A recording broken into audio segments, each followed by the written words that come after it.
Can you believe we are planning September already? And it's the end of Q3. Where has this year gone? Hi, I'm Angela Drake. Welcome to the Writer Zone.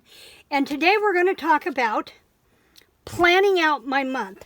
I have had so many people ask, how do you get it all done? Well, first off, I don't get it all done. Life happens for all of us. But if you have a plan in place, those life bumps become just that. They become speed bumps in your plan, and you can get over them and keep moving forward. So that's what we're going to talk about today. I'm looking at my month of September, and let me show you what I started with several years ago. This was a sheet that I designed for each month, Monday through Friday on one side, and then if it was something they did on Saturdays and Sundays, I just printed it on the back. No big deal. And then I have specific things that I do on each day of the week on my blog. That way I can batch things. So every Monday I post a motivation. I can do those ahead of time and schedule all of my Monday blog posts. The same with Tuesdays. I go through and I pick my books for the month. I do the Spotlight Author post on Tuesdays, batch them and they're done. Wednesdays reviews, those are the ones I have to come back in and do every week. But I know what I'm going to do. Thursdays, I only have if there's conference season or contest to put information in. Otherwise, I don't worry about Thursdays. And then Fridays is always photo inspiration or photo prompt. And I can batch those. I can go through, pick up 5 photos, schedule the posts, and I'm done. So this works for me. And to keep this in line, this is what I started doing. I started taking this, and I put over here that I needed an inspiration post or a motivation post. I needed a spotlight. I needed a review, link where possible, and photo. And skip Friday and Saturday because I don't post on my author blog on Fridays and Saturdays. And then I just repeats every week to the end of the month. So there's that. Now, I'm going to work from this one.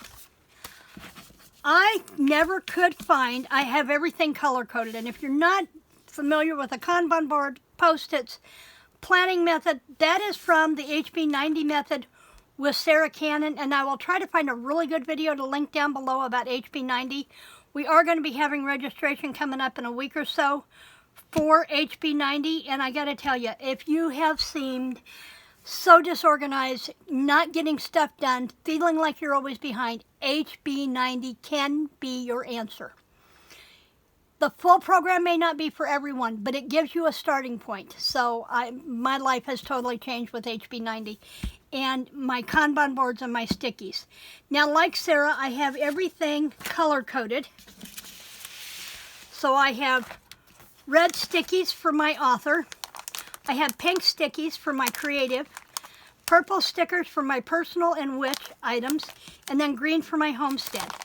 Now, trying to find red Post-it notes was impossible. In fact, I ordered a collection of Post-it notes from Amazon that said they were red.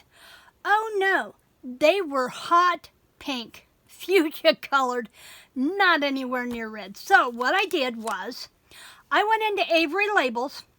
I used their 2x2 Post-it note template, and I created my own. Now, I could have had these done as a permanent Post-it on the back and ordered them through Avery or use their 2x2 sticker papers. What I chose to do was just print them out on colored paper. It's not expensive. An entire 500 sheet ream of paper at Office Depot the other day, depending on which brand I had to get, cost me between $18 and $24. That's 500 sheets, and there are 12 Post-its per sheet. So, you know, you might not have to buy Post-it paper for another 5 years, at least. So that's what I go with. And then I use, this is a double-sided adhesive tape runner.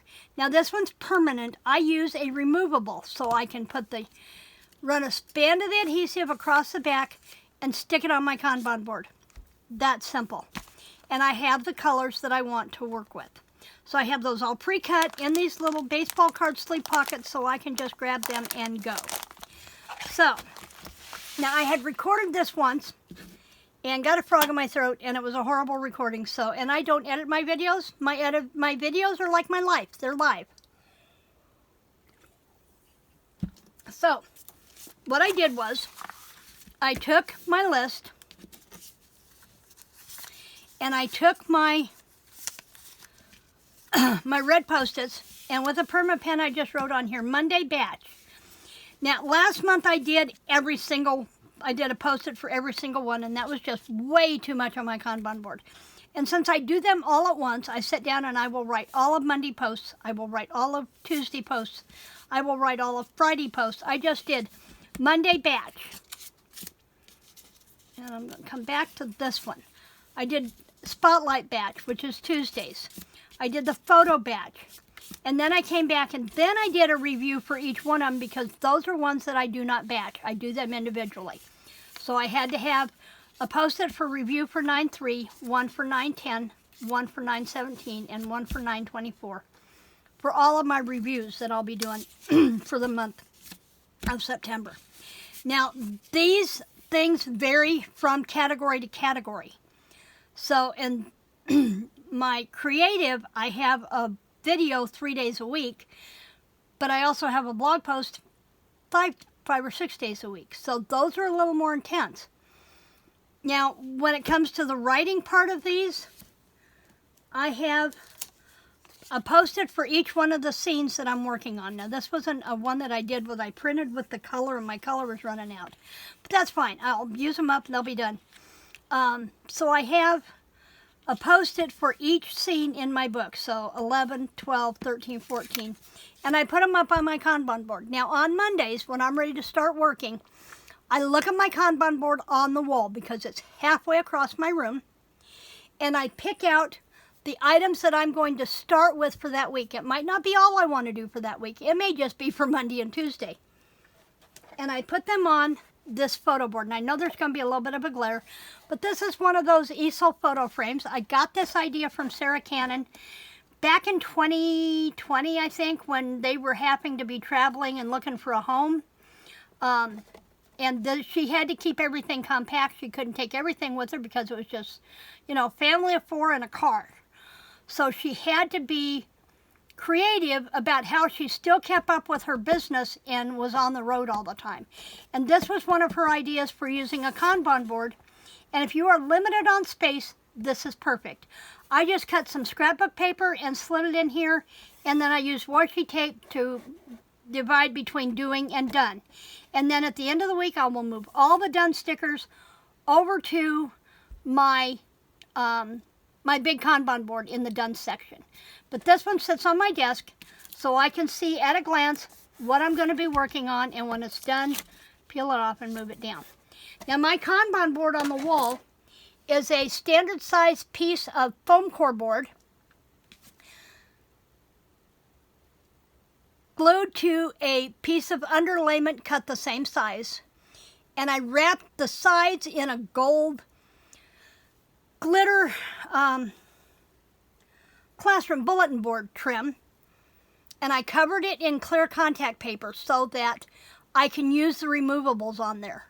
So I have it divided up into my author, my personal, and my creative, and then I have my to-do, doing, and done sections. And it hangs on my wall. So, but then it's full-size foam core, and it works great. But if I'm sitting at the computer halfway across the room, not so much. So that's why I reverted to this smaller one for on my desk where I could physically see what I was doing.